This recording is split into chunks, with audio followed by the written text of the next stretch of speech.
ప్రపంచంలో నియంతృత్వ పాలనకు కేరాఫ్గా ఉన్న ఉత్తర కొరియాకు సంబంధించిన ఓ వార్తపై ప్రస్తుతం జోరుగా ప్రచారం సాగుతోంది. దీంతో ఉత్తర కొరియాకు కిమ్ జాంగ్ ఉన్ తరువాత ఎవరు అనే ప్రశ్నకు ఇంచుమించుగా సమాధానం దొరుకుతుంది.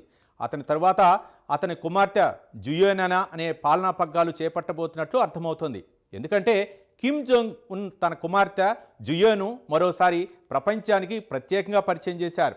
2026 నూతన సంవత్సర వేడుకల సందర్భంగా కిమ్ తన తండ్రి కిమ్ జోంగ్ ఇల్, తాత కిమ్ ఇల్ సంగ్ భౌతికాయాలను భద్రపరిచిన పవిత్రమైన కుంసాసాన్ ప్యాలెస్ ఆఫ్ ది సన్ను కుమార్తెతో కలిసి సందర్శించారు. అయితే కిమ్ కూతురు జుయో ఈ ప్యాలెస్ను సందర్శించడం ఇదే మొదటిసారి కావటం రాజకీయంగా ప్రాధాన్యత సంతరించుకుంది. దీంతో ఆ దేశానికి నెక్స్ట్ అధ్యక్షురాలు ఆమెనే అన్న ప్రచారం ప్రపంచవ్యాప్తంగా మొదలైంది. ఉత్తర కొరియా ప్రభుత్వ మీడియా KCNA విడుదల చేసిన ఫోటోల్లో కిమ్ కుటుంబం ప్రధాన వరుసలో నిలబడి నివాళులర్పించింది. ఇందులో కిమ్ జోంగ్ ఉన్, ఆయన భార్య రీసోల్ జూ మధ్యలో కుమార్తె జుయే నిలబడి ఉన్నారు. సాధారణంగా అత్యంత ప్రాధాన్యం కలిగిన వారు ఉండే మధ్యస్థానాన్ని తన కుమార్తెకు కేటాయించడం ద్వారా కిమ్ ఆమెను తన వారసురాలుగా సూచనప్రాయంగా ప్రకటిస్తున్నారని అంతర్జాతీయ విశ్లేషకులు భావిస్తున్నారు.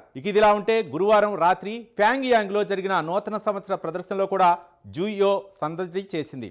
తన తండ్రి ధరించిన శైలిలోనే నల్లటి లెదర్ కోట్ ధరించి ఆయన పక్కనే కూర్చుంది. కౌంట్డౌన్ ముగిసిన తర్వాత కిమ్ బుగ్గపై ముద్దు పెట్టి శుభాకాంక్షలు తెలిపింది జియో. ఈ వేడుకలో ఆమె పిల్లలను హత్తుకోవటం, ప్రజలకు అభివాదం చేయటం వంటి దృశ్యాలు ఆమెకు పెరుగుతున్న క్రేజ్ బహిర్గతం చేస్తున్నాయి. అయితే ఈ పరిణామాలపై దక్షిణ కొరియా ఏకీకరణ మంత్రిత్వ శాఖ స్పందిస్తూ కిమ్ కుమార్తె పవిత్ర సమాధిని సందర్శించడం ఇదే తొలిసారని ధృవీకరించింది. ఆమె కార్యకలాపాలను తాము నిశితంగా గమనిస్తున్నామని అధికారులు తెలిపారు.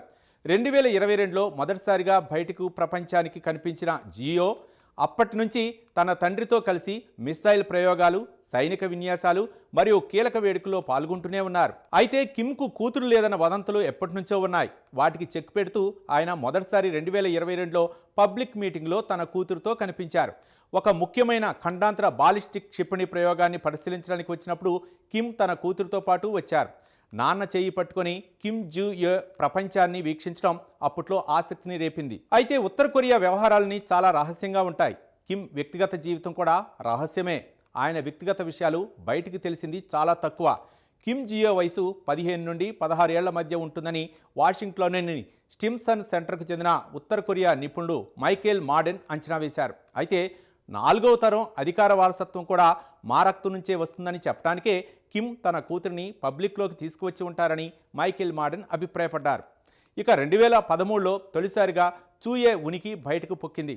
అమెరికన్ బాస్కెట్బాల్ స్టార్ డెన్నిస్ రాడ్మాన్ ఉత్తర కొరియా పర్యటన వివాదాస్పదమైంది. ఆ సమయంలోనే జియో ప్రస్తావన వచ్చింది. కిమ్ కుటుంబంతో సాగర్ తీరంలో హాయిగా గడిపారని, కిమ్ కుమార్తె జియోను ఎత్తుకున్నానని డెన్నిస్ రాడ్మాన్ చెప్పారు. అప్పుడు కిమ్కు కూతురు ఉన్నదన్న విషయంపై ప్రపంచవ్యాప్తంగా చర్చ మొదలైంది. అయితే కిమ్కు 3 పిల్లలు ఉండవచ్చునని, 2 కూతుర్లు 1 కొడుకు కావచ్చునని, జియో వారిలో పెద్ద పిల్ల అయి ఉండవచ్చునని విశ్లేషకులు ఊహిస్తున్నారు. కాగా కిమ్ తన కుటుంబం గురించి అతి రహస్యాన్ని పాటిస్తారు.